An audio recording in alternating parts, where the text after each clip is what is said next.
Some of you are standing beside the answer to your prayers, and you still think God abandoned you. Because the tragedy of most people's lives is not that provision never came. It's that pain narrowed their vision so much that they could no longer see provision when it came. And today, friends, I need to talk to the person who feels surrounded by lack. The person who feels behind. The person who feels forgotten. The person who keeps staring at what ran out, while heaven is trying to point their eyes towards what still remains. Because this is the truth. If the lack is there, the abundance is there too. And it's not far away, not in another lifetime, not after you become somebody else. It is very near, closer than you think. And today, I believe God is about to shift the direction of your eyes. So stay with me. Because somewhere in this message, somewhere in this talk, there is a well waiting for you. Friends, you're not going to leave this video different the way you came in.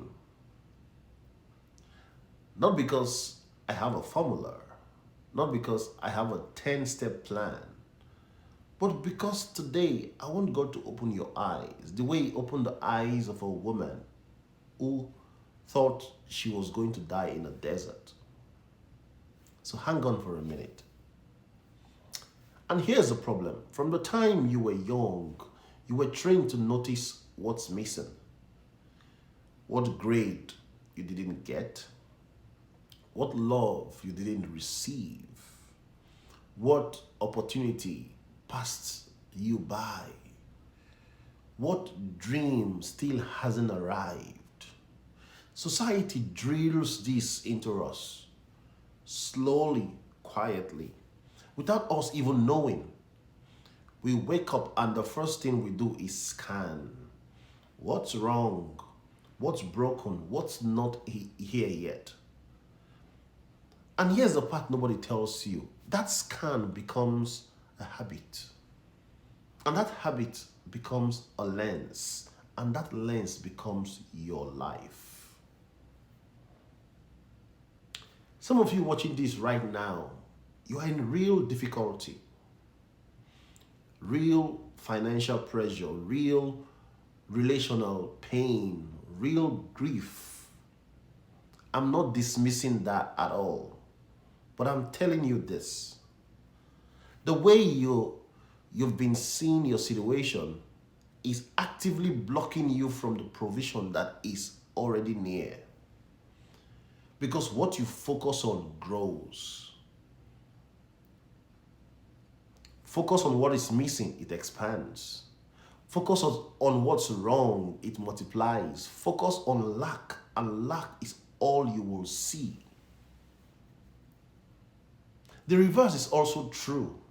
And before I prove that with science, before I prove that with some human examples, I want to take you somewhere first. I want to take you into a desert.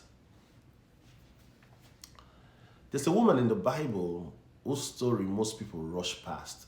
Her name is Hagar.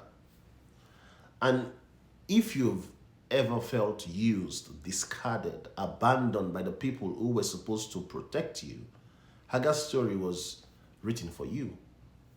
So here's the context. Hagar was not free. She was a servant in the household of Abraham and Sarah. And when Sarah couldn't conceive, Hagar was given to Abraham to bear a son in her place. She did what she was asked. She bore a son, and they named the child Ishmael. But then the very thing Hagar was used for became the thing that threatened her life. Simply because Sarah eventually had her own son with the name Isaac, and Sarah's jealousy became cruelty. She demanded that Abraham cast Hagar out into the desert with nothing but bread and one skin of water. Think about what that looks like. You've been used and then discarded. You're in a wilderness you did not choose. You have a child who is depending on you. You gave everything, and the only resource you had is now gone. The water ran out. And Hagar, this woman, this mother, she did something that every one of us had done at least once in our lives. She placed her son under a bush. She walked away, she sat down at a distance, and she wept. She said, "Do not let me see the death of my child." Friends, she wasn't just dehydrated, she was done.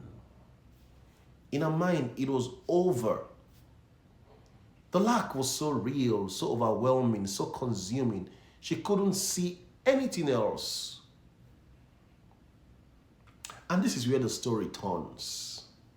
Because the angel of God came to her, and the angel said something remarkable.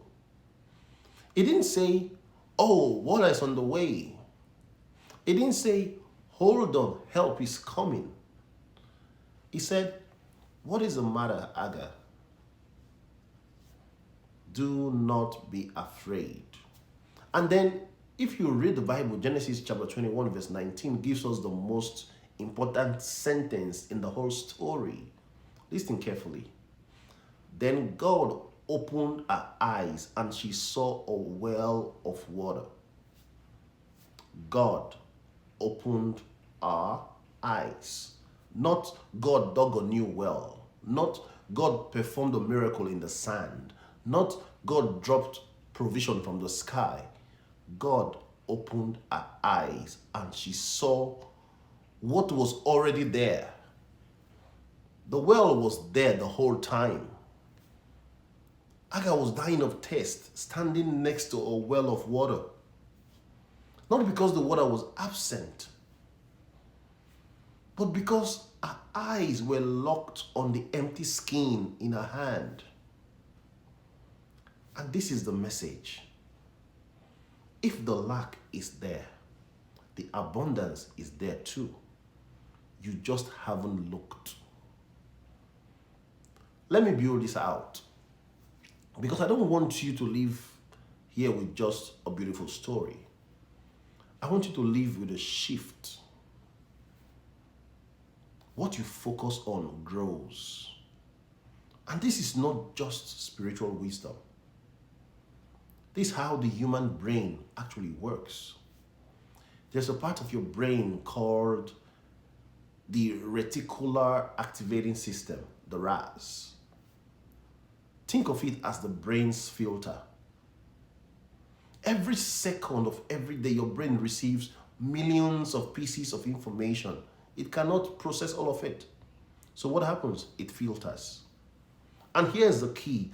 The filter is set by what you're focused on. Here's a very simple example. Have you ever decided to buy a car, a specific color, a specific model, and suddenly you see that car everywhere? Same roads, same cars. They were always there. Your brain just wasn't filtering for them. That's exactly what happens in a scarcity mindset. You've told your brain something out loud, or sometimes maybe you whispered it around 2 a.m. You told your brain to look for what's missing, look for what's wrong, look for the lack. And your brain, the loyal servant, said, "Yes, I'll show you." And it shows you nothing but lack. Meanwhile, the well is right there. But listen closely, my friend. When you shift what you focus on, your brain begins to surface what you could not see before. Possibilities, resources, people, open door, wells. They were always there. But now, God can open your eyes. Before we go into the human examples, and these are going to move you to do something right now, kindly hit that subscribe button if you've not done so. Hit the like too.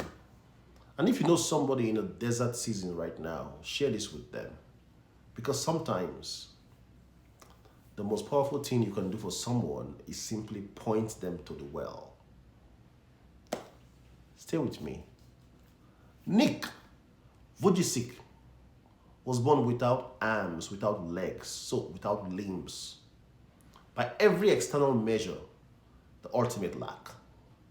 No limbs, no conventional independence, no ability to do the thing most of us take for granted. Early in his life, Nick focused on what he didn't have. By his own testimony, he attempted to take his life as a teenager. Because when the empty skin is all you see no reason to continue. But something shifted. He began asking a different question. Not what don't I have, but what do I have? He had a voice, he had a mind, he had a story that needed to be told. Today, Nick has spoken to over 700 million people in more than 67 countries. I want you to think about that. Born without limbs, attempted to take his life out of frustration. He just shifted his focus. He stopped looking at things he didn't have and focused on what he had. Over 700 million people in more than 67 countries. The lack was real, but the abundance was also real. It was there the whole time. He just had to look in a different direction. In 2003, a 13-year-old girl named Bethany Hamilton was surfing in Hawaii when a shark attacked her. She lost her entire left arm to the shark. 13 years old. Her passion, her identity was surfing. Most people said it was over for Bethany. Some of you have heard something similar. It's over. You've lost too much. Just give it up. You can't come back from this.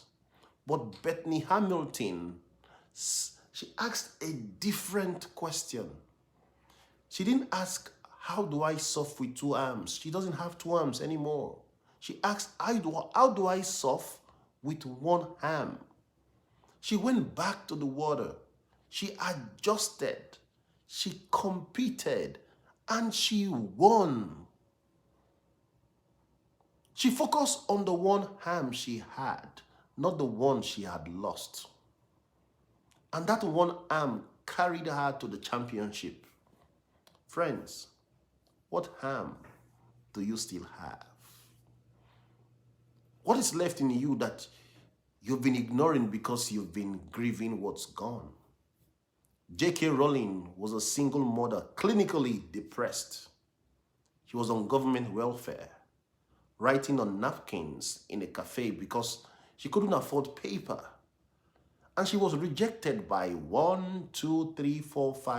12 publishers, 12 times. Someone looked at what she had created and said, not good enough. By every external measure, she was in a desert. But inside that desert, she held a story, a world, a character. And she kept writing. She focused not on the 12 doors that were closed, but on the possibility that one door was still open. The 13 said yes. And Harry Potter became one of the best-selling series in the history of literature. The abundance was there the whole time. It was waiting on the other side of our continued focus. Howard Schultz grew up in the housing project of Brooklyn in New York. His father was a laborer.